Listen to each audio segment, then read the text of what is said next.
श्री महावीर हनुमते नमः। मैं श्वेता ओझा आप सभी का स्वागत करती हूँ हमारे YouTube चैनल काशी ज्योतिषवाणी पर। आज की हमारी यह वीडियो नाड़ी दोष के उपाय के विषय में है।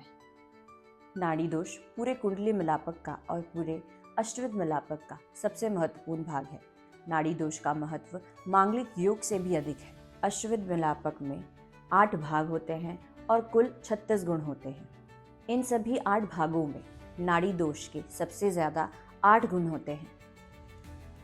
अर्थात यदि आपकी कुंडली में नाड़ी दोष नहीं है तो आपको 8 में से 8 गुण मिलेंगे, और अगर आपकी कुंडली में नाड़ी दोष है तो आपको 8 में से 0 गुण मिलेंगे। नाड़ी का संबंध शारीरिक संरचना के आवश्यक भाग से है, जिसे हम वैज्ञानिक रूप में जेनेटिक जीन्स और डीएनए भी कह सकते हैं। जब वर और कन्या दोनों एक ही नाड़ी के हों तो उसे नाड़ी दोष कहा जाता है। नाड़ी का निर्धारण जन्म नक्षत्र के आधार पर किया जाता है। यदि कुंडली मिलापक में 18 गुण से अधिक मिल रहे हैं लेकिन दोनों की कुंडली में नाड़ी दोष है तो यह विवाह उपयुक्त नहीं माना जाता है। कुल 3 नाड़ियां होती हैं, आदि नाड़ी, मध्य नाड़ी और अंत नाड़ी। इन 3 नाड़ियों में मध्य नाड़ी का दोष सबसे गंभीर माना गया है। अर्थात यदि लड़का लड़की दोनों मध्य नाड़ी के हों तो यह मध्य नाड़ी का नाड़ी दोष कहलाता है। तो प्रश्न यह उठता है कि यदि 2 लोगों की कुंडली में नाड़ी दोष हो और यदि दोनों पक्ष शादी करना चाहते हैं तो इसमें हम क्या कर सकते हैं जिससे नाड़ी दोष का प्रभाव कम हो सके। सबसे पहले हमें यह देखना है कि यदि दोनों की कुंडली में नाड़ी दोष है तो क्या दोनों की नाड़ियां आपस में वेद भी कर रही हैं।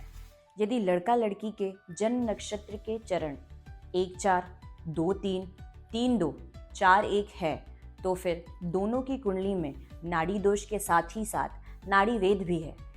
ऐसी परिस्थिति में आचार्यों ने ऐसा विवाह वर्जित बताया है और आपको ऐसे विवाह से बचना चाहिए। यदि आप दोनों की कुंडली में नाड़ी वेद नहीं कर रही है तो उसका उपाय कर विवाह किया जा सकता है।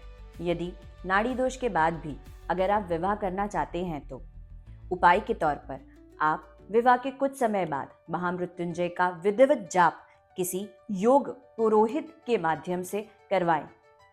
इसके साथ ही साथ आपको विवाह के पश्चात किसी योग्य और निष्ठावान ब्राह्मण को गौदान अर्थात गाय का दान करना है। यदि गौदान संभव नहीं है तो आप किसी ब्राह्मण को स्वर्ण दान भी कर सकते हैं। एक बात आपको याद रखनी है कि स्वर्ण दान करते समय आपको स्वर्ण की क्वालिटी पर ध्यान देना होगा। इन दोनों ही दान को करने से पहले आपको दान का संकल्प लेना अति आवश्यक है।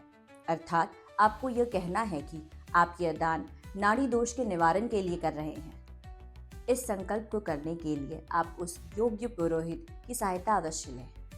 हो सकता है यह उपाय सुनकर आपके मन में प्रश्न आए कि दान केवल ब्राह्मण को ही क्यों दिया जाए, क्यों ना ये एक निर्धन व्यक्ति जिसे धन की आवश्यकता है उसे दिया जाए।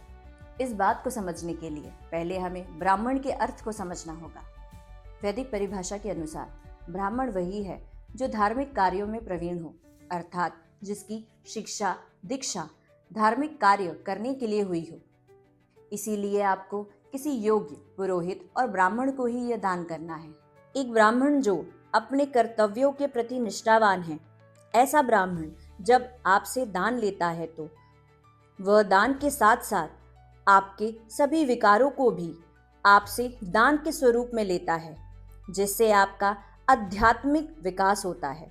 इसके साथ ही साथ आपको उस ब्राह्मण के आध्यात्मिक बल का लाभ मिलता है। यदि आपको हमसे किसी भी प्रकार की ज्योतिषीय सहायता चाहिए, जैसे कि कुंडली निर्माण, स्वास्थ्य एवं करियर के लिए विमर्श, विवाह मिलापक यानी कि हॉरोस्कोप मैचिंग, वैवाहिक जीवन से संबंधित समस्याओं का निदान एवं शुभ एवं महत्वपूर्ण कार्य के लिए शुभ मुहूर्त चाहिए तो नीचे दिए गए नंबर पर आप हमसे संपर्क कर सकते हैं। हम आपको भ्रमित करने वाली बातों से हटकर जिम्मेदार और प्रामाणिक सलाह देंगे। यदि आपको हमारा यह वीडियो अच्छा लगा तो हमारे इस वीडियो को लाइक करें और हमारे इस चैनल को जरूर सब्सक्राइब करें। जय श्री राम।